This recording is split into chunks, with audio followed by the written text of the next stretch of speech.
Olá, queridos amigos e irmãos do Grupo Espírita Luz e Verdade de Éden, lá na rua Araci 718. Que saudade de vocês, mas nesse tempo de pandemia nossos encontros são assim, remotos, virtuais, mas é com muita alegria que estamos juntos. Eu sou o Íris, de Duque de Caxias, e hoje falaremos sobre um tema importante do capítulo 27 de O Evangelho segundo o Espiritismo, no item 18 a 21, que fala da prece pelos mortos e pelos espíritos sofredores. É um tema oportuno pelos dias atuais e, assim sendo, façamos uma breve reflexão em prece para que possamos nos preparar para a nossa palestra doutrinária. Amado Jesus, obrigado por mais uma vez estarmos juntos. Abençoa a toda essa humanidade que sofre e que possamos, nesses minutos que estaremos pensando em Ti, através do estudo doutrinário, que possamos externar as nossas vibrações a esses companheiros que estão na espiritualidade e nós outros que estamos encarnados. Obrigado por tudo e graças a Deus. Como nós falamos no início, o nosso tema desta noite fala, em verdade, da importância da prece pelos mortos e principalmente pelos espíritos sofredores. É bom que a gente relembre que esse subtítulo do capítulo 27 de O Evangelho está dos itens 18 a 21. Então faremos assim alguns breves apontamentos sobre esses três itens. Logo no item 18, Allan Kardec pontua com muita propriedade que a prece é a melhor forma de nós ajudarmos aqueles que sofrem. Dessa forma, nós já começamos a inserir em nossos comentários o Livro dos Espíritos, quando na questão 101 já fala da classificação dos espíritos, e aqueles da terceira ordem são exatamente esses espíritos sofredores. Então, nesse sentido, a gente já começa a compreender a importância de elencarmos esses companheiros espirituais, porque, em verdade, eles se caracterizam pelo predomínio da matéria sobre o espírito. Dessa forma, tanto nós encarnados quanto os desencarnados nos encontramos nessas condições. Ainda somos alvos do nosso próprio egoísmo, dos bens materiais, e dessa forma ficamos presos a essas questões e somos assim classificados como espíritos sofredores. Mas para que a gente possa clarear ainda mais essa questão, nós vamos no Livro dos Espíritos, na questão 659, e para que nós possamos aproveitá-la em todo o seu teor, eu vou solicitar que o Ícaro, o meu filho que aqui está, possa fazer a leitura dessa pergunta 659. Pergunta: qual o caráter geral da prece? Resposta: a prece é um ato de adoração. Orar a Deus é pensar nele, é aproximar-se dele, é por si, em comunicação com ele. Há três coisas podemos propor-nos por meio da prece: louvar, pedir e agradecer. Ok. Nessa questão, a gente já percebe a importância que a gente deve dar à prece, porque é o momento da nossa intimidade com o Pai, onde podemos pedir, louvar e agradecer. E no Evangelho, no capítulo 27, a gente tem como conteúdo principal da mensagem kardeciana que a prece faz com que os sofredores se arrependam. Aqueles que estão em condição de perturbação nesse momento de desencarne coletivo, por exemplo, através das nossas preces, sobretudo da importância da casa espírita, esses companheiros podem ter a oportunidade de refletirem e, assim, de se arrependerem pela conduta que tiveram quando encarnados. Já no item 19, né, que nós estamos no item 18, 19, 20 e 21, no item 19, a gente tem de Allan Kardec bons apontamentos para fazer com que a gente compreenda que a doutrina espírita nos faz pensar sobre a falta de caridade que é quando a gente entende que não devemos orar por outrem. Em verdade, essa prática é daqueles companheiros que creem na doutrina das penas eternas.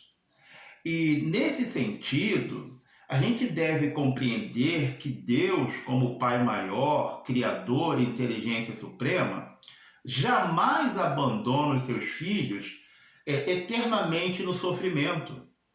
Isso é para que nós tenhamos a motivação de praticar o bem, de entender que a partir do momento que nós nos arrependemos, nós temos plena condição de rever o nosso passado e aí ter mais oportunidades para trilharmos no caminho do bem. Nesse sentido, é que nós também encontramos em o Evangelho segundo o Espiritismo, no capítulo que estamos, 27, um parágrafo pequeno, mas muito profundo, que nos remete exatamente a compreendermos melhor essa questão. E nós vamos pedir para que a Isis, a minha filha, faça a leitura desse parágrafo também na íntegra. Ouçamos. Desde que o culpado clame por misericórdia, Deus o ouve e lhe faculta esperá-la. Mas não basta o simples pesar do mal causado. É necessária a reparação, pelo que o culpado se vê submetido a novas provas em que pode, sempre por sua livre vontade, praticar o bem, reparando o mal que haja feito. Então, conforme foi lido, é fundamental que nós tenhamos consciência, vontade, força, fé, para que possamos reconhecer as nossas falhas e, o mais breve possível, consigamos sair da condição de espíritos sofredores. Nesse item 19 ainda, do Evangelho, nós encontramos lá: Deus considera nas suas leis as nossas imperfeições temporárias e a prece é eficiente consolação para que nós possamos nos encorajar e aí voltarmos a entrar no caminho do bem.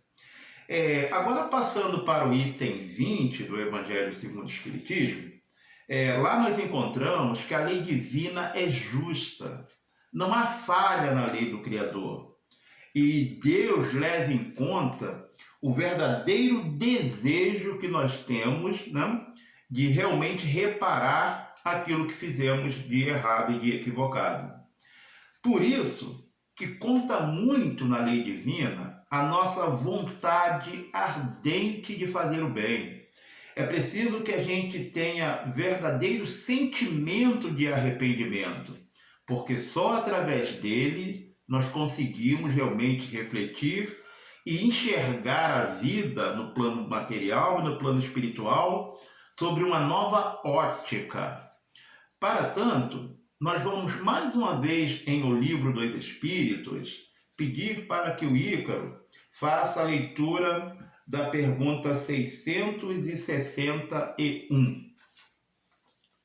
Pergunta: poderemos utilmente pedir a Deus que perdoe as nossas faltas? Resposta: Deus sabe discernir o bem do mal. A prece não esconde as faltas. Aquele que a Deus pede perdão de suas faltas só obtém mudando de proceder. As boas ações são a melhor prece. Por isso que os atos valem mais que as palavras. É isso aí. Então, os espíritos superiores nos alertam o tempo todo que a fé é capaz de modificar nossa conduta equivocada. No entanto, para que esta fé realmente tenha o efeito esperado e desejado, é preciso que ela ocorra através das nossas obras. Aí é a condição importante da caridade. Então, já chegando no item 21 do Evangelho, nosso último item, nós temos uma síntese do que a doutrina espírita realmente pensa e nos oferece com relação aos espíritos sofredores. E aí, logo no início do item, tem uma questão muito interessante que nos dá dimensão das nossas virtudes e as nossas falhas. Porque a partir do momento que nós tenhamos qualidades, Deus as reconhece. Da mesma maneira que as nossas imperfeições e falhas, também nada passa desapercebido pelo Criador. É fundamental que a gente entenda que qualquer atitude, pensamento, palavras que dissermos, tudo está contabilizado em nossa existência. E nesse item do Evangelho, Allan Kardec faz referência 2 vezes ao livro O Céu e o Inferno. Dessa forma, nós vamos também buscar no livro O Céu e o Inferno um parágrafo muito interessante que completa essa ideia de Allan Kardec em O Evangelho segundo o Espiritismo. Vou pedir a Isis para fazer uma breve leitura. No que respeita às penas futuras, assim como sucede nos seus demais pontos, a doutrina espírita não se baseia sobre uma teoria preconcebida. Não é um sistema substituindo outro sistema. Em tudo ela se apoia nas observações, e é isso que faz a sua autoridade. Então, com essa colocação de Allan Kardec também em O Céu e o Inferno, a gente percebe como que a codificação espírita está amarrada uma obra na outra. É importante que a gente, nessas pesquisas doutrinárias, a gente encontre elementos para verificar que a nossa vida cotidiana é importante e imprescindível para o nosso aperfeiçoamento, mas é fundamental que a gente considere o Criador como inteligência maior e, através das suas obras da natureza, da criação, que nós possamos nos motivar a entender que as nossas falhas e imperfeições são momentâneas e temporárias. E a partir do momento que a gente se reconhece falível, em condições de nos aperfeiçoar, conseguimos assim superar as nossas dificuldades. Que nós possamos ter trazido esses momentos breves de reflexão e contribuído um pouco nesse momento tão difícil da humanidade. Companheiros, muito obrigado e que Jesus nos abençoe.